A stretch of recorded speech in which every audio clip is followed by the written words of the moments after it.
Morning students. आज हम हिंदी व्याकरण तथा रचना कक्षा 4 की बुक का अध्ययन करेंगे। पाठ 1 का नाम है भाषा, लिपि और व्याकरण। भाषा किसे कहते हैं? भाषा ही वह माध्यम है जिसके द्वारा हम अपने मन के भावों और विचारों को प्रकट करते हैं और दूसरों के भावों और विचारों को जानते हैं, उसे हम भाषा कहते हैं। भाषा 4 तरह से समझी जाती है: बोलकर, लिखकर, सुनकर, पढ़कर। भाषा के 2 रूप होते हैं: मौखिक भाषा, लिखित भाषा। मौखिक भाषा किसे कहते हैं? भाषा का वह रूप जिसे हम मुंह से बोलते हैं और कानों से सुनकर समझते हैं, उसे मौखिक भाषा कहते हैं।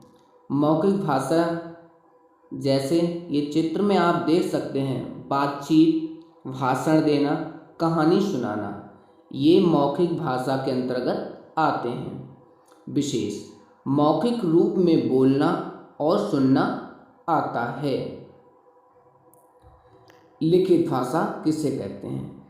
जब हम लिखकर अपनी बात दूसरों तक पहुंचाते हैं और पढ़कर उसका अर्थ समझ लिया जाता है, तब वह भाषा का लिखित रूप कहलाता है। विशेष लिखित रूप में पढ़ना और लिखना आता है।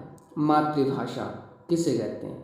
बच्चे का प्रथम विद्यालय उसका घर परिवार होता है, अतः बच्चा जो भाषा अपने घर परिवार में माता पिता के साथ बोलकर सीखता है, उसे मातृभाषा कहते हैं।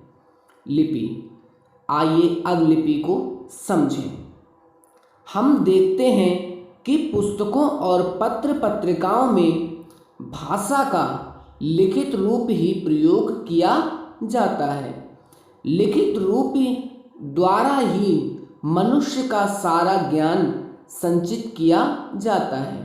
लिपि किसे कहते हैं? भाषा को लिखित रूप देने के लिए जिन चिन्हों का प्रयोग किया जाता है, वे लिपि कहलाते हैं। लिपि की विविधता। हर भाषा की अपनी लिपि होती है, जिसके द्वारा उस भाषा को बोलने वाले लोग लिखकर अपने भाव एवं विचार प्रकट करते हैं। हिंदी भाषा की लिपि देवनागरी है। हाँ, कभी कभी कोई लिपि अनेक भाषाओं द्वारा भी प्रयोग में लाई जाती है, जैसे नेपाली की देवनागरी, संस्कृत की देवनागरी लिपि, मराठी की देवनागरी लिपि, अंग्रेजी की रोमन लिपि, फ्रेंच की रोमन लिपि, जर्मन की रोमन लिपि, उर्दू की फारसी लिपि, अरबी की फारसी लिपि, कश्मीरी की फारसी लिपि इति। तो ये आपकी लिपि हुई। तो आपको समझ में आया होगा लिपि के बारे में। अब है व्याकरण। व्याकरण किसे कहते हैं? व्याकरण वह शास्त्र है जो भाषा को शुद्ध बोलना, लिखना और पढ़ना सिखाता है। व्याकरण के माध्यम से भाषा का प्रयोग। किसी भी भाषा का प्रयोग हम वर्णों, शब्दों और वाक्यों द्वारा करते हैं। उदाहरण के लिए, बंदरों को देखकर हम कहते हैं, देखो देखो बंदर आ गए हैं, तुरंत भीतर चले जाओ और दरवाज़ा बंद कर लो। भाषा के अंग। भाषा के 3 अंग होते हैं: वर्ण, शब्द, वाक्य। वाक्य बोलने के लिए हमें शब्दों और शब्दों के लिए वर्णों की आवश्यकता होती है। व्याकरण के भी 3 भाग माने गए हैं: वर्ण विचार, शब्द विचार और वाक्य विचार।